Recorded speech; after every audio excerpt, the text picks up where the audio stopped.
أكبر كبيرا والحمد لله كثيرا وسبحان الله وبحمده بكرة وأصيلا وأشهد أن لا إله إلا الله وحده وأشهد أن سيدنا ونبينا محمد صلى الله عليه وسلم عليه أفضل التسليم خير من قام وقام وتعبد وتهدد إمام المجاهدين وفاتح آفاق الأرض كلها أجمعين خاتم الأنبياء والمرسلين اللهم صل على هذا النبي وعلى آل محمد وعلى أزواج محمد وعلى أنصار محمد وعلى من التزم سنة محمد وعلى من دافع عن دين محمد.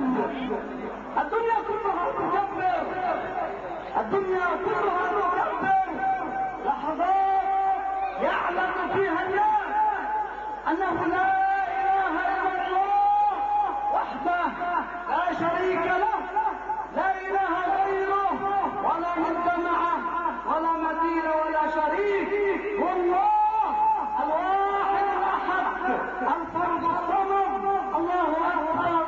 جئت يا يوم العيد ولماذا لا يكون اليوم عيد؟ لماذا لا يكون اليوم عيد؟ فقد قمنا وصمنا وتعبدنا عشنا أيام رمضان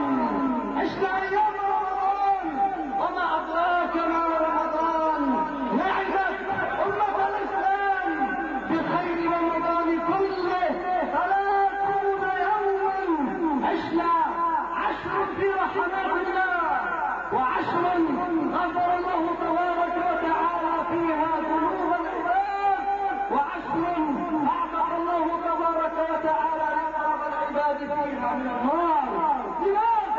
لماذا لا يكون اليوم عيد يتبوأ فيه الرحمة والمغفرة والعتق من النار؟ عيد أي عيد لمن أعتق الله رقبته من النار في رمضان. لماذا لا يكون عيد؟ وقد قال صلى الله عليه وسلم من صام رمضان إيمانا واحتسابا غفر له ما تقدم من ذنبه فقد صمتم فاليوم عيد. وقال صلى الله عليه وسلم من صام رمضان إيمانا واحتسابا غفر له ما تقدم من ذنبه فقد صمتم فاليوم عيد. وقال صلى الله عليه وسلم من قام ليلة القدر إيمانا واحتسابا غفر له ما تقدم من ذنبه فقد قمتم وبكيتم وركعتم وسجدتم وتذللتم فاليوم عيد. العيد الحقيقي في ساحة العمل الصالح أن تكون أنت عند الله مقبولا. العيد في التوبة والإنابة والاستغفار والتسبيح. نسأل الله تبارك وتعالى أن يجعل أيام المسلمين كلها عبادة وتقبل الله منا ومنكم الصيام وصالح الأعمال. هذا عيدكم تستقبلكم الملائكة في كل مكان. خرجتم إلى رب كريم يعطي الجزيل. يقول رب تبارك وتعالى لكم أيها الناس لقد أرضيتموني. الله أكبر الله أكبر الله أكبر الله أكبر ولله الحمد. له الحمد لهذا النبي الكريم الذي أرسله رحمة للعالمين وجعله الأسوة الحسنة للمؤمنين. فلا تكون المحبة لله إلا باتباعه ولا يصح التدين إلا بالعمل بسنته قولا وعملا. وذلك طريق الاستقامة والفلاح. عملا بأمر الله تبارك وتعالى وهو القائل قل إن كنتم تحبون الله فاتبعوني يحببكم الله ويغفر لكم ذنوبكم. استجابة لتوجيه النبي صلى الله عليه وسلم كل أمتي يدخلون الجنة إلا من أبى. قال ومن يأبى يا رسول الله؟ قال من أطاعني دخل الجنة ومن عصاني فقد أبى. الله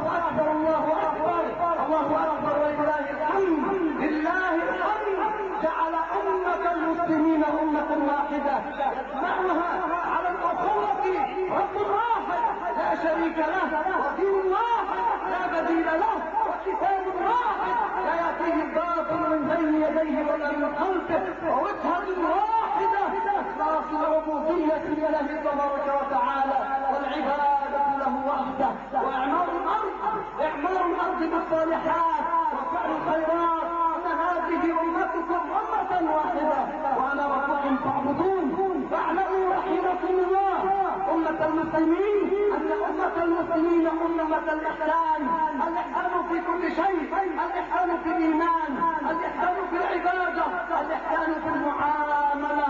قال تعالى يا أيها الذين آمنوا اركعوا واسجدوا واعبدوا ربكم وافعلوا خيرا لعلكم تفلحون.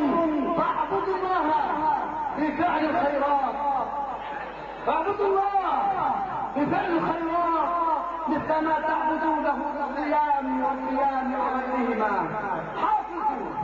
حافظوا على أخوة الإيمان بينكم. قال صلى الله عليه وسلم لا يؤمن أحدكم حتى يحب لأخيه ما يحب لنفسه. سارعوا في الخيرات وسابقوا، فإنما هي مسارعة إلى مغفرة